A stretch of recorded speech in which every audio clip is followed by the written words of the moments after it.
Vocês sabem que eu me chamo Leonardo, certo? E eu estou fantasiado de índio. Isso aqui é o meu cocar. Portanto, Léo Índio. Eu estou fantasiado de Léo Índio para dizer que os ovos de Carlos Bolsonaro não estão na minha goela. Pelo menos não estão na goela desse Léo Índio aqui, né? Bom, por que eu estou dizendo isso? Porque o Carlos Bolsonaro começou a falar um negócio de ovos na goela. E estão aqui os dois ovos de Carlos Bolsonaro. Eu não sei se é um ovo, não sei se são dois ovos, eu não sei de que ovo, deixa eu arrumar aqui, eu não sei de que ovo o Carlos Bolsonaro está falando, mas ele falou de algum ovo aí que não estão na goela de ninguém. Pelo menos como não desse Léo Índio, isso eu posso dizer. Se estão na goela de outro Léo Índio, aí a conversa já é outra, a conversa já é diferente. Mas o que está acontecendo? Você sabe que o Carlos Bolsonaro teve que ir lá prestar depoimento, prestar esclarecimento sobre aquela situação dos atos antidemocráticos, certo? E aí o que aconteceu? Atos antidemocráticos são meus ovos na goela, diz Carlos sobre depoimento a PF divulgados. Filho do presidente Jair Bolsonaro prestou depoimento na quinta-feira em inquérito. O vereador do Rio de Janeiro, Carlos Bolsonaro, do Republicanos, filho do presidente da República, atacou nas suas redes sociais com expressões de baixo calão a divulgação do seu depoimento à Polícia Federal no âmbito do inquérito que investiga os atos antidemocráticos. A Folha revelou, na quinta, dia 17, o depoimento de Carlos, ou Carluccio, prestado na Superintendência da Polícia Federal no Rio de Janeiro.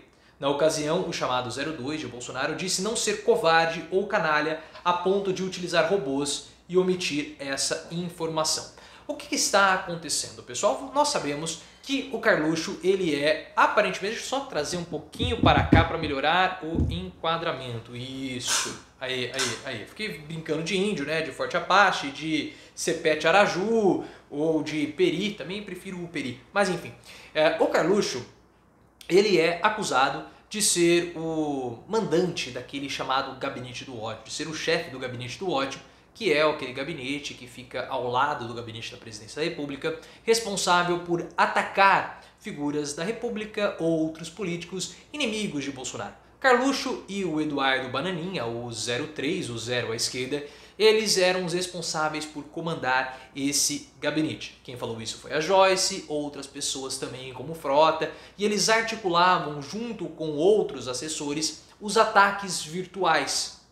Esses ataques eles deram uma parada, porque nós sabemos que Bolsonaro já não precisa mais desse tipo de artimanha para governar o país. Agora, com o auxílio emergencial e uma mudança de postura do Bolsonaro, o presidente da República adotou uma nova forma de governar, deixando um pouco de lado o gabinete do ódio. O Carlos disse que ele só comandava os perfis do presidente Bolsonaro, porque nós descobrimos que ele fazia de fato isso, ele acabou retweetando sem querer, coisa, enfim, achou que estava no dele, estava no pai, fez lá uma grande bobagem, uma grande confusão. Mas o Carluccio ele ficou bravo, porque esse depoimento é um depoimento que ele prestou como testemunha. Porque o que aconteceu? Ele poderia ter atacado as outras instituições da República, ou até mesmo ele poderia ter atacado adversários políticos do Bolsonaro.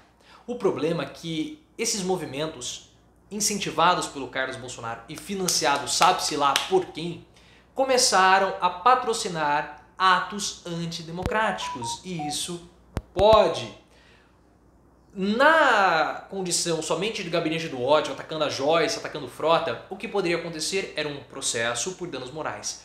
O problema é que quando você começa a financiar movimentos para promoverem atos antidemocráticos, é uma situação que muda completamente de patamar. E é por isso que o Bolsonaro ele está tão nervoso e mudou a sua forma de governar. Porque o Carlos Bolsonaro, pessoal, ele é uma figura muito emblemática para o próprio presidente. Aqui no livro, E daí? Desmitificando a farsa Bolsonaro, o livro do canal, que você pode encontrar o link na descrição no Clube de Autores, no capítulo, deixa eu pegar aqui, que eu falo sobre os filhos do presidente, que é o capítulo 5, página 61. Eu destaco uma quantidade considerável de páginas para falar da relação do Carluccio com o Bolsonaro. É uma relação extremamente conturbada, porque em 2000, quando o Carluccio ainda era adolescente e tinha 17 anos, o Bolsonaro quase que forçou o Carluccio a disputar as eleições municipais contra a própria mãe. O Carlos venceu a mãe, claro, isso causou um enorme desgaste para ele ficou anos sem falar com o pai, pediu perdão para a mãe, mas foi uma situação muito desgastante. Agora, toda vez que o Carluxo tem a possibilidade de chantagear emocionalmente o Bolsonaro, ele faz, porque o Bolsonaro morre de medo que o Carluxo cometa alguma bobagem, um suicídio ou coisa do tipo. Então, toda vez que há uma situação envolvendo o Carluxo, o Bolsonaro ele fica mais afetado, porque o Carluxo mexe com ele. É como se o Carluxo fosse o alter ego do Bolsonaro. Mas o Carluxo prestou depoimento como testemunha e pode ser que haja um desdobramento disso tudo e comece a fechar o cerco para cima dos filhos de Bolsonaro. Mas até lá eu continuo aqui na minha fantasia de índio, portanto Leonardo Índio ou Léo Índio, como vocês queiram chamar, com os ovos do Carluxo na mão, mas não estão na minha goela. Eu sou um Léo Índio, por isso eu posso falar por mim. Se existem outros Léos Índios por aí, eu já não sei. Mas os ovos de Carluxo não estão na minha goela. Falo por mim mesmo. Se nós tivermos outros Léos Índios por aí, com os ovos de Carlos na goela, na garganta, ou sabe-se lá onde, isso aí já não é problema meu. Eu falo por mim, os outros que falem por eles. Curta, se inscreva, compartilhe. O medo de derrubar esses ovos aqui. Imagina se eu quebro os ovos do Carluxo? Será que estão fecundados esses ovos do Carluxo? Não sei, também não quero saber. Clique, se inscreva, compartilhe e me siga lá no Twitter, @profleoficial.